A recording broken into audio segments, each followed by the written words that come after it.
ancestors gave me gifts to read cards, predict and heal. My name is Daphne, but spirit calls me Babylon.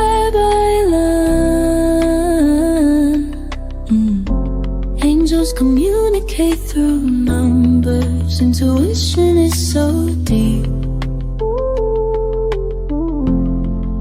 Hi everyone! Welcome po sa inyong almost personal reading. I want you to know that this is a general reading, so you may resonate po sa buong reading na ito or baka konti lamang. Take what's only yours. I also want you to know that this is a timeless reading. So whenever you find the video, the message is meant to find you. Tignan natin kung ano po ang mga nangyayari sa paligid-ligid. Your first card is the King of Wands and the Seven of Pentacles. Parang feeling ko, may nag-aantay ng tamang timing para makausap ka. May nag-aantay ng tamang panahon para magkita kayo uli or magkita kayo. May nag-aantay ng tamang panahon para aminin yung totoong nararamdaman ko or umamin sa kasalanan ko. So, 2 cards pa lang naman. Wala pa dito yung entirety. So, parang meron, the bottom line is, this is not the right time, no? So, parang, nandun ka sa cliffhanger. You're waiting for this relationship to progress, or to progress rather. You're waiting for the relationship to go deeper, or probably you're waiting for your person para gawing official, no? Kung ano mang connection meron kayo. Ikaw din, nag-aantay ka rin naman. You're holding on to this connection and probably you're holding on to a promise, can be, no? Pwedeng LDR ito or pwedeng hindi. Kasi parang nakikita natin kung LDR man siya, ito yung siguro nag-aantay ka para itong person na ito is sumulpot, magpakita sa'yo, no? At somewhat, sabihin natin mabigyan ng hustisya, no? Yung pag-aantay mo. With the Strength card, bakit parang, kung meron man itong iniisip, whether sinabi niya ito sa'yo in person, no? Or baka sabihin natin, sinarili niya. Parang feeling ko mas mapapaaga. Mapapaaga yung pag-uwi, mapapaaga yung pag-amin, mapapaaga kung ano man ito, pagbabalikan ninyo. Kasi your person here, somewhat, parang tinatapangan niya yung sarili niya, no? Parang ang nakikita natin dito, gusto ko sanang medyo itagal pa ng bahagya. Pero parang ang nangyayari dito is parang sinusurpress ko na lang or meron ng pressure sa akin for me to tell you, no, kung ano yung mangyayari. So, feeling ko nga there's something here, the World card, no? There's something that needs to be changed. It can be, and the changes is positive naman. Sabihin nating may shift, no? Positive shift dito sa relationship. It can be a life-changing event in a positive way.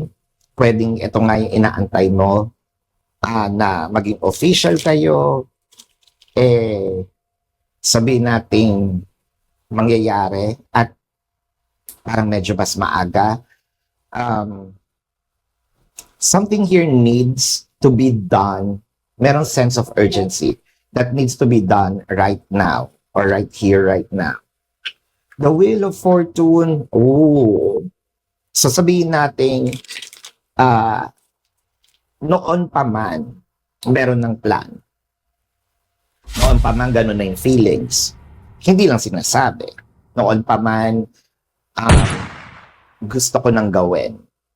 Noon pa man ay meron na ako talagang plano to do this exact action, no? Pwedeng pagpapakasal, pwedeng mag-propose, or pwedeng noon pa man I'm seeing my future, no? With you, building a family with you, pero nag-antay ako ng bahagya. The death card, oh, it is a promise. So, parang hindi naman nagbago yung promise ko. Okay. Yung inaantay dito is either mapatawad, ayan na.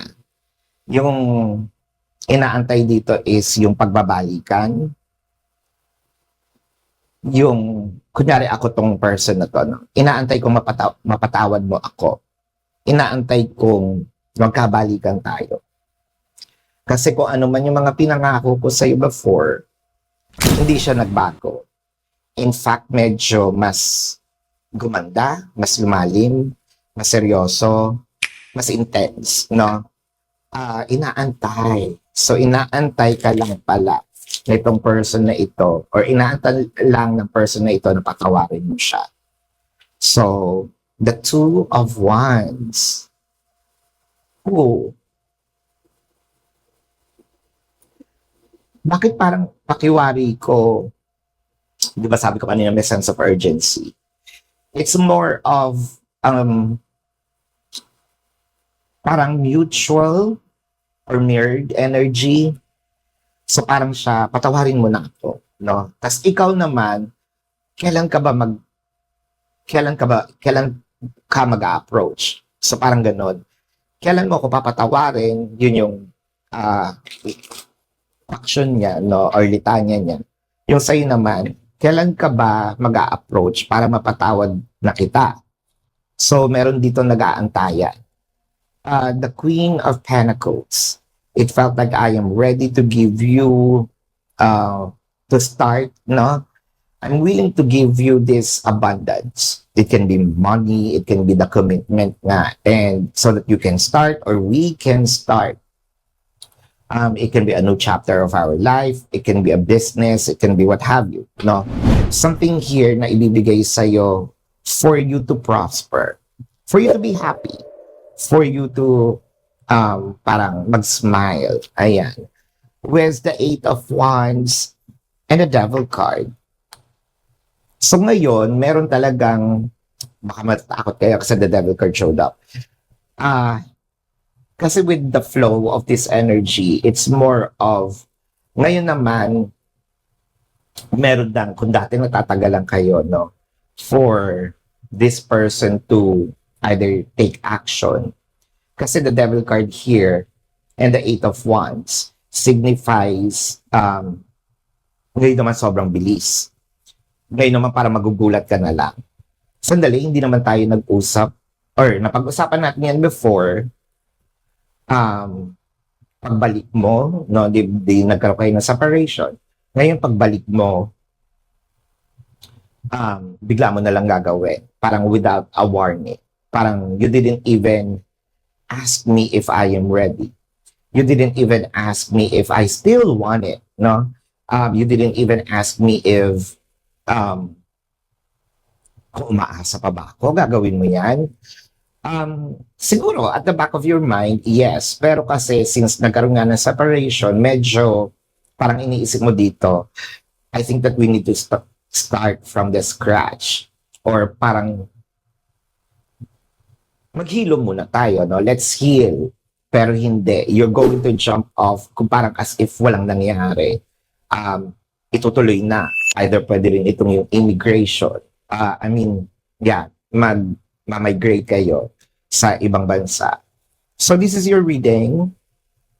Bago natin i-check ang zodiac sign, tignan natin, no, kung kayo'y merong mga tanong. Sa description box ng video na ito, there is a link. Click the link, you're gonna be routed to my website. Nandun yung name, number, QR code, amount per question. Take advantage of the 4 questions plus 1 kasi discounted ngayon. And if you want to book a private reading, nandun din po siya. Let's check the zodiac sign. I'm seeing Capricorn, Aries, Capricorn, nasabi na natin, Leo, Scorpio. Leo is very dominant. Sagittarius is here. Virgo is here. Aquarius. Libra. Ayan. So this is your reading. Maraming salamat. Love and light. Namaste. See you po sa susunod na readings. Goodbye.